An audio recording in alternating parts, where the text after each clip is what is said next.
by the rivers of Babylon. Yeah, we sat down and we cried when we remembered Jerusalem. We were sick, Lord, near to dying.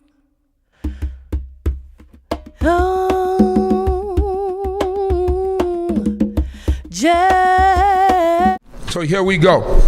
Who was anointed in the nation of Yisrael? Who were the people that were anointed? To show you when they speak about a messianic era, that what are you speaking about? Because it wasn't only the Kohen that was anointed. It wasn't only the high priest or his sons that were anointed. Because in the beginning, Aaron was anointed, and his 4 sons were anointed. So we're talking about a messianic era. What are we talking about? Because anointed or Messiah just means anointed. Right? And the root word for Messiah or Mashiach, right? Mashiach is Mashak, I believe, which means to smear or to anoint. So, if we're talking about a futuristic time in Christianity or a messianic era, how many people are going to be anointed? Because it's not just going to be one person that's going to be anointed, because who's anointed? Let's see who's anointed. In 1 Samuel, the 10th chapter, then Shemuel took the vial of oil and poured it upon his head and kissed him and said, is not that Yahweh have anointed thee to be prince over his inheritance? You see, that's King Saul, the first king of Israel. So he was anointed. He was.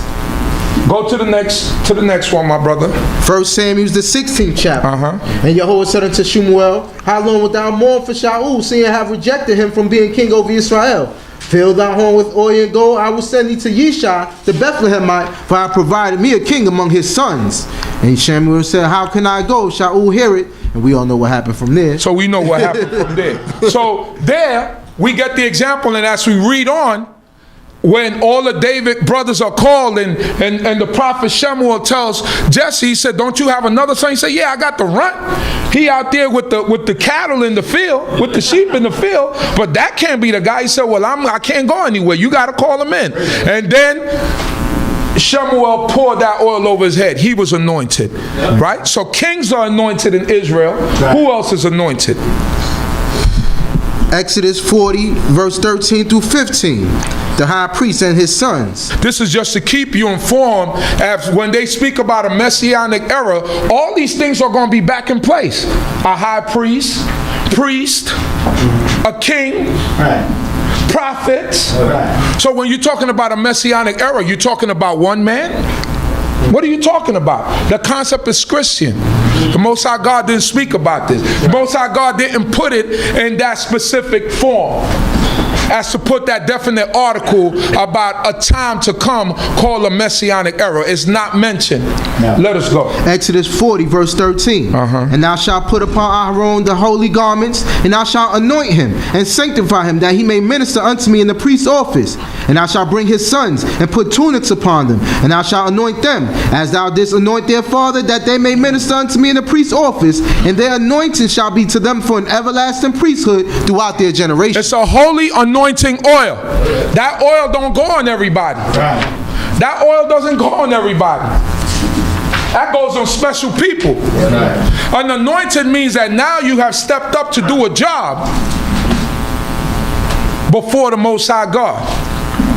So now we see kings were anointed, priests were anointed. Go to the next one. 1 Kings chapter 19, verse 16. It is commanded for Jehu to be anointed as king, and Elisha as his prophet. And Jehu the son of Nimshi shalt thou anoint to be king over Israel. And Elisha the son of Shaphat of Abel Meholah shalt thou anoint to be prophet in thy room. And listen.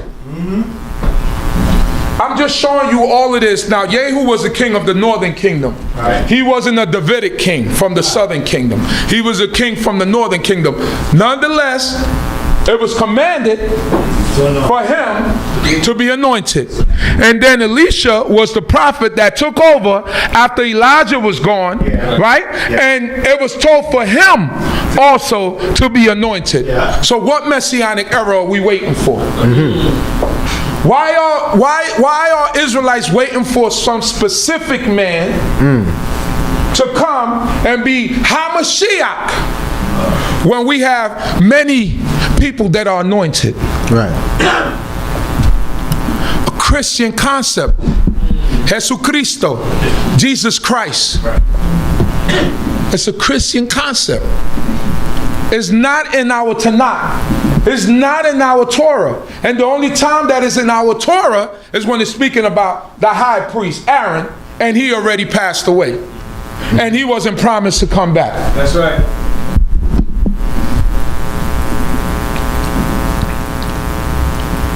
Now the word Mashiach is not to be confused with the word Moshiach. No. Right? Moshiach is Savior. Right? Like when we sing the song Yahweh and we said Moshienu, right? Our Savior. Moshiach and they sound similar. Mashiach are two different words, mean two different things. So these are the things that we have to keep in mind. So right here it says what? Moshiach, Savior. This word is not to be mistaken for the word for anointing, Mashiach. It's not to be confused. Two different words. All right. So now we're gonna go into the prophecy of the end of days. The book of Hosea, chapter 3, verses 4 and 5. For the children of Israel shall sit solitary many days, without king and without prince, and without sacrifice and without pillar, and without ephod or teraphim.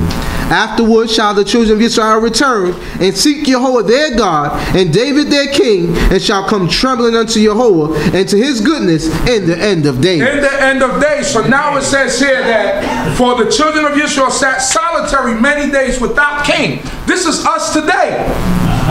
We don't know who the king is. You got some people out there that think they kings. They think they the Davidic king, that the line of the king, but they're not that. That's right. So we sit here solitary, not knowing who the king is or who the king's line is, and without prince. All these titles that we give each other, and all these things that we say, it's just to make us feel good. Unless you out there doing the work and doing the things you're supposed to do and walk in that. But we don't know who the princes of God is from that Davidic line. We call ourselves prince and chiefs all we want to. We don't know if that's what we is. Hell, some of us don't even know if we really Israel. That's the part that people don't want to talk about. But what you gonna do if you find out you're not Israel? You gonna stop serving God? I'm just being truthful. Yeah, don't mess around and take that DNA 13 or whatever you call it, and then they start talking about your father's lineage come from Europe. I know some of y'all is afraid to take that. Like, damn, I'm really European.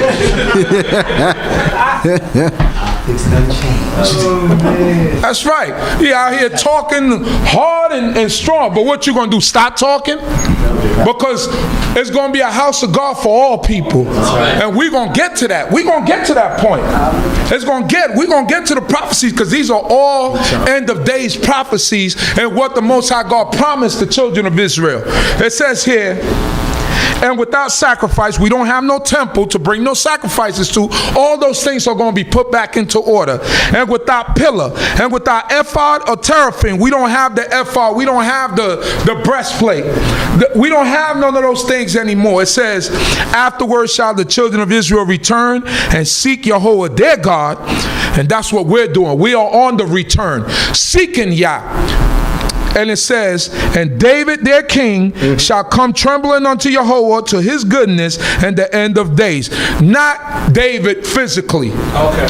It's allegorically speaking about the seed of David. The line of David is going to come back and sit on the throne. Right. It's going to tremble before God, meaning that God will be king and he will be the prince, because that's really the order that it goes. We call him king symbolically because that's what we understand as men. As a leader of a nation, that this man, if he leads a nation, he's called a king. But the true king of Israel is Yah. Amen. Let us go. We're in the book of Hosea, chapter 6, verse 1. Come, and let us return unto Yahweh, for he hath torn, and he will heal us. He hath smitten, and he will bind us up. This is almost what Moreh Yiftach just spoke about in the book of Jeremiah, where it talks about he will tear down, he will do all that stuff, then he will plant and he will rebuild. So that's what God did. He tore away from us, right? He tore away from us the falsehood, religion, and superstitions, right? It says, and he will heal us. He healed us from all our pains, man. We go through stuff. Right. We go through all types of stuff in our lives, and we don't know how we could recover from it. Like Zar Naaman came up here the other day. He said he didn't go to no AA. He didn't go to any of that. He said he put his trust in Yah. Right. He said he came to his mother-in-law's house. He cleared out everything in the bodega. You know what I mean? He said he went into that refrigerator. He said, I cleared everything that I liked in that bodega. And the last 2 beers that I had at home. He said, and after that, I had no more. So God is the one that heals us from the things that we call demons. The things that hold us back. It says here, and he will bind us up. Yah is the one that will cure us back from our diseases.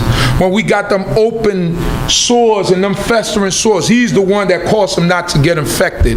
He's the one that helps us not to lose our minds.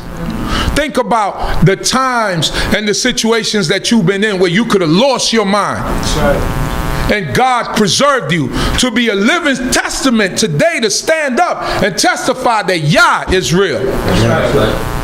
Because some people lose their minds when they go through certain things. But you still here. So give God thanks for that. So he's working with us. Right. We're the people on the return. Let us go to the next precept. Isaiah chapter 43 verse 4. Since thou art precious in my sight. Israel, we're precious unto Yah. And we're honorable before him. Let's go. And I have loved thee, therefore will I give men for thee and peoples for thy life. God said he will ransom people for us. He said he gave Ethiopia and Sheba and all those nations for us because he loved us. He loved the children of Israel. Let us go. Fear not, for I am with thee. I will bring thy seed from the east and gather thee from the west. So God said he will bring us from the east and gather us from the west. That's why you can find us everywhere. You can find us everywhere. You go to Russia right now, you find us. You go to Australia right now, you find us. We everywhere. Let us go. I will say to the north, give up, and to the south, keep not back. Bring my sons from far and my daughters from the end of the earth. You hear? Bring my sons and my daughters from far and from the ends of the earth. Because that's the promise he made Abraham. That he will give us that land. That's the navel of the earth. And that's when we'll come back to. Sons and daughters. We're all part of this, Yisrael. We all part of this, people. Let us go. We're in the book of Jeremiah, chapter 16, verse 14. Therefore, behold, the days come, saith Yahweh, that it shall no more be said, as Yahweh liveth, that brought up the children of Israel out of the land of Egypt. We already went through that Egypt, right? Where Joseph went down there, and Jacob came afterwards. He said there was a Pharaoh that knew not Joseph, right?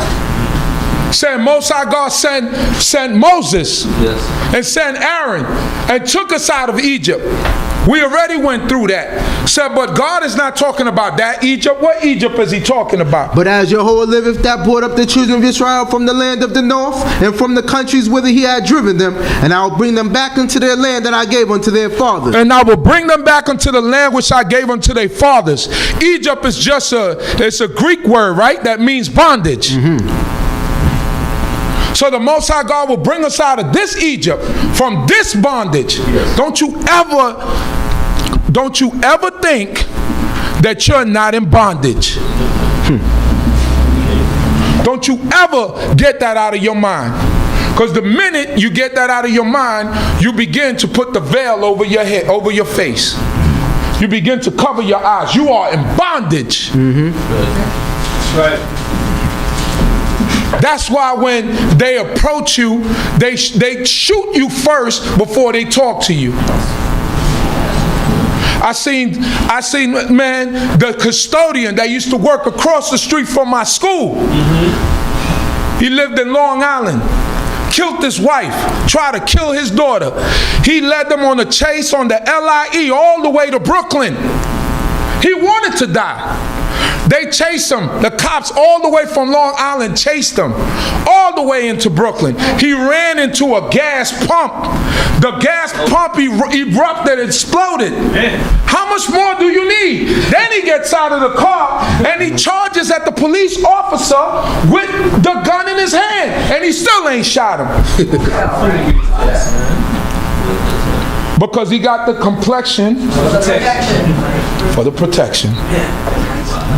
So God is the one that delivers us. He said that he will bring his children back whither he has driven us. Let's go. Behold, I will send for many fishers, saith Yahuwah, and they shall fish them. Yeah. And afterward I will send for many hunters, and they shall hunt them from every mountain and from every hill and out of the clefts of the rock. That's our jobs. We're the fishers. We're the hunters.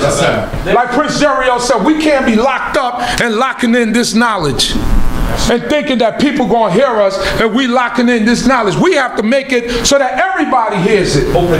When you go to school, you're supposed to talk about it. Only reason why you don't talk about it is because you must be ashamed of it. When you around your boys, we need people, all types of people, caliber of people. We need God's people to be awakened, because all God's people don't come with PhDs. That's right. That's right. Some come with hard times. Yeah.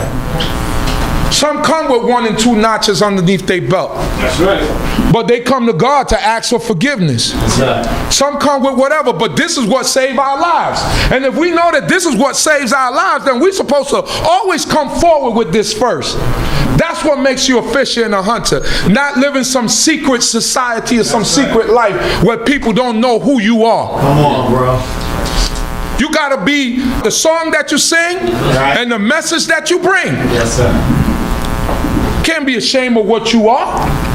This is who you are, and that's what people respect you for. That's what people respect you for. And that movie, what was it, Medicine Society, when the Muslim kid used to come around, they understood what he was. Those were the homies, right? They was doing all types of stuff, but they wouldn't ask him to do that. Because he was like Pac said, and so you a Muslim now, no more dope game. Because we live in the jungle. So when you live in the jungle, you're gonna mix with the animals sometimes. It don't mean you become an animal. That's right. Talk about that.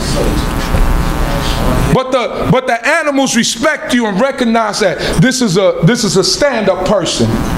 Yeah. This person believes in what they believe in. And that's how we become the fishers and the hunters. We get our people out of that animal state to be strong soldiers for Yah. I think David movement was all about the Pelethites and the Kelethites and all of them. Right. Those were cutthroats and robbers, thieves. Yeah. David changed them around. He said, "Now, when you're around me, we don't do that. This is what we do."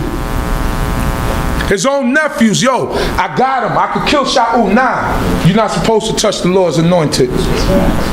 But when it was time to strap up, David said, kill everything that piss on the wall. Everything. That's right. David said, we're going to go back. Because why? He was strong and righteous for Yah. They said the righteousness is bold as a lion. Yeah. You're only ashamed of what you are because it's a self-hatred. But if you walk firm about who you are and what you're about, man, nothing defeats you and people still give you your respect. This is what it's about. Don't be ashamed to tell your friends, you in school, I'm an Israelite. Don't be afraid to tell your friends at work, I'm an Israelite. That's right. I don't do that. I don't do that. Yeah. They respect you more. Let us go. Jeremiah chapter 23, verses 7. Therefore, behold the days to come, saith Yahuwah, that they shall no more say, as Yahuwah liveth that brought up the children of Israel out of the land of Egypt. He reiterates it again. So our book, everything coincides with each other. Chapter 16 says it. Jeremiah 23 says it. It says, no more shall it be said, right, that Yahuwah that liveth, that brought up the children of Israel out of Egypt. I told you, Egypt is a Greek word that means bondage, right? But as Yahuwah liveth, that brought up, that led the seed of the house of Israel out of the north country. The north country. And from all the countries whither I have driven them, and they shall dwell in their own land. From Brazil. from North America, from Central America, from the Caribbean islands, from all of us that didn't come over on the transatlantic slave trade that's still in Africa, into Europe. That's right. Now, into India. You got us in India. Persia, what you think? When we was captive in Persia, you think some of us didn't stay there? So don't be amazed when you see some of your brothers and sisters come back looking like an Arab. Yep. We can be so jaded and understanding to think that people who God is going to classify as being Israel is not going to look like us. We know how the original one looked, but on the return, baby, we don't know how they're going to look. Our teachers did what they did to put a sense of pride in us. Why? Because we had to be proud about who we were.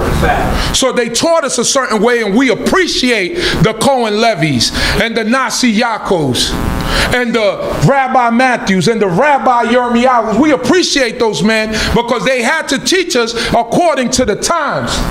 But now they didn't teach us for us to stand still and have the same concepts. They want us to move along with the concept. Aggressive. That's right.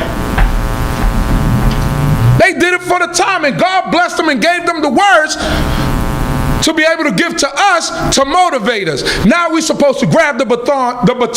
Don't you know when you do a relay race, right? The anchor is the last guy, right? The anchor is usually the fastest guy. All the time. The guy with the strongest kick. The guy who could close out. So if they passing us the baton, not saying that they were weak in any sense of the way, but we're supposed to get better. Progressively, we're supposed to be better. So, as our teachers pass the baton to us, we are supposed to be better. We are supposed to be better. If you have a teacher that doesn't want to be better, then that's not a teacher that doesn't want you to be better, then that's a teacher you don't need to be under. That's right. Every teacher wants a student to be better. If any teacher holds back information from you, Talk about it. then that's not a good teacher. A teacher's supposed to give you everything he has and tells you, just like I gave you the paper and I told you, now build on this. Don't just let it sit on your mantle and say, oh, Ooze gave a good lesson and that's that. Now you're going to find, when you read, you say, oh, I can add this to this paper that Ooze did. Oh, this is talking about another prophecy about the end of times. That's how you grow in intellect. And that's how you become better. That's how we become better. Let us go, my brother. Isaiah chapter 11, verse 11. And it shall come to pass in that day that Jehovah will set his hand again the second time to recover the remnant of his people that shall remain from Assyria and from Egypt and from Patros and from Cush and from Elam and from Shinar and from Hamat and from the islands of the sea. And he will set up an ensign for the nations and will assemble the dispersed of Yisrael and gather together the scattered of Yehuda from the four corners of the earth. This is Yah promise that he's going to bring us back, brothers and sisters. You have to believe this. You have to understand this. That's right. Yah is going to bring us back. It's going to happen. Yah is going to bring us back. Let us go. Go to the next precept. Ezekiel chapter 20, verse 34. And I will bring you out from the peoples, and I will gather you out of the countries wherein ye are scattered, with a mighty hand, and with an outstretched arm, and with fury poured out. And I will bring you into the wilderness of the peoples, and there will I plead with you face to face. This is talking about us today. God will plead with us face to face, and he will bring us out into the wilderness of the people. That means that God is going to force us to come together. We don't see it yet, but we starting to feel it, because when you paying $1,700 for rent for a 2-bedroom apartment in a measly neighborhood, you get to understand it a little bit better, that we need to be together. That's right. That we need to get us somewhere and come together. Why? Because when the destruction comes, at least when we're together, God can make that separation like he did in Egypt with Goshen. That's bad. We're not going to get it until we see it. We feeling it a little now. Because now what's happening? Child got to move back home. Because rent is too much. You might be making 60, 70 G's, but that's not enough. You got to move back home. Take the basement. Yeah. That's the gathering of the people again. Then there's going to be another one where it's going to be, where you're going to see your brother and your sister in the street. And now you got to take that brother and sister in. And God is going to force us to be together. And that's going to be the unification in the midst of the nation. That's going to be that prophecy right there. And I will bring you into the wilderness of the peoples, and there will I plead with you face to face. Meaning, how long you going to wait, Israel? How long you going to be rebellious? How long you going to continue to give my glory and my praise to another? Right. God is going to bring up the case before us and let us know and make us understand. And it's happening every day. I see it online. People are dropping that false stuff, that falsehood, saying, man, I used to believe in this and I used to believe in that. I no longer believe in this. Right. I no longer believe in some savior that's going to come and die and save the world from sin. That's right. And not give glory to Yah and Yah alone. That's right. Let us go. Ezekiel chapter 36, verse 8. But ye, O mountains of Yisrael, ye shall shoot forth your branches, and yield your fruit to my people Yisrael, for they are at hand to come.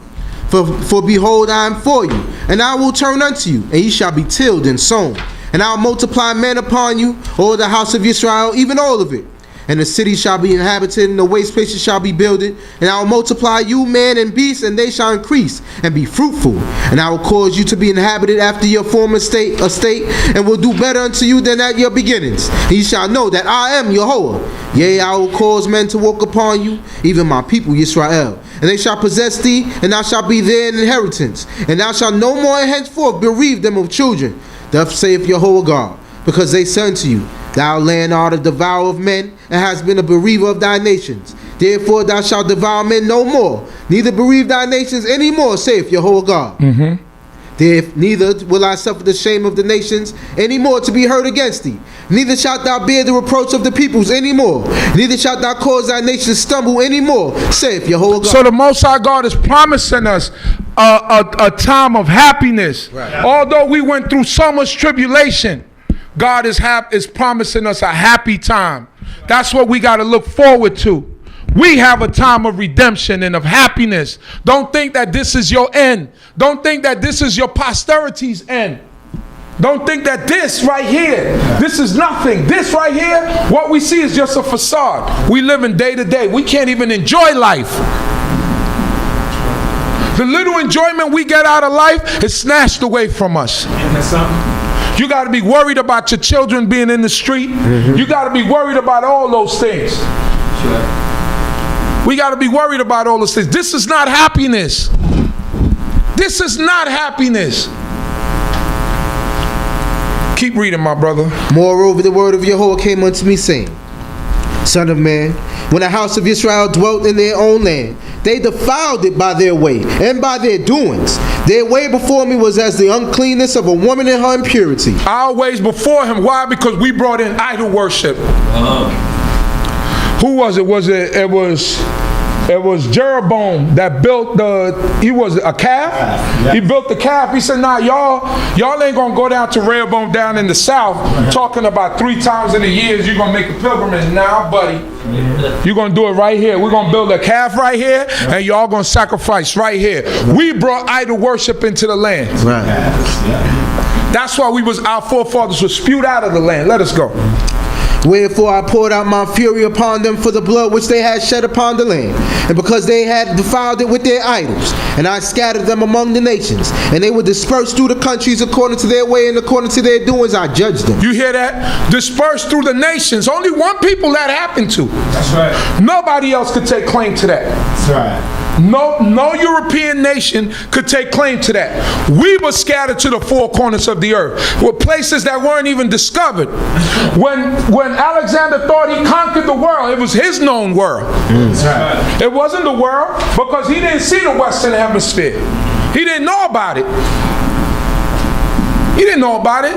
But we was scattered to every part, to every continent, except maybe Antarctica, but you probably could find some of us up there too. You could find us. Let us go. And when they came unto the nations whither they came, they profaned my holy name. And that men said of them, these are the people of Yahweh, and are gone forth out of his land. Said, these are the people of Yahweh, and are gone forth out of his land. That's what they said. Let us go. But I had pity for my holy name, which the house of Israel had profaned among the nations whither they came. We profaned the holy name of God. We was the ones that led people to idolatry. We were the ones who did that. That's why the punishment was double on us. Let us go. Therefore say unto the house of Israel, thus saith Jehovah God, I do not for this your sake, O house of Israel, but for my holy name, which ye have profaned among the nations whither ye came. You hear that? God is not redeeming us because for our sake, but for his sake and his holy name that we profane. Yahushai, Yahoshua, when you call him all these names, you're profaning his holy name. Yes. His name is Yah. He said he's Yah Echad. He said Shema Yisrael, Yahweh Eloheinu, Yahweh what? Echad. I am one. I don't come with no adders, with no fillers, with no preservatives, with no one to my right hand side, with no one above me, with no one to the side of me, around me, underneath me. I come alone. He said, and I kill and I make alive. He said, I wound and I heal. God does that. Yah. Let us go. And I will sanctify my great name which hath been profaned among the nations, which ye have profaned in the midst of them. And the nations shall know that I am Yahweh, saith Yahweh God, when I shall be sanctified in you before their eyes. All right, go to the next, because we're not going to get through it if I read all of that. So those are reference points. We could finish reading Ezekiel 36. All right.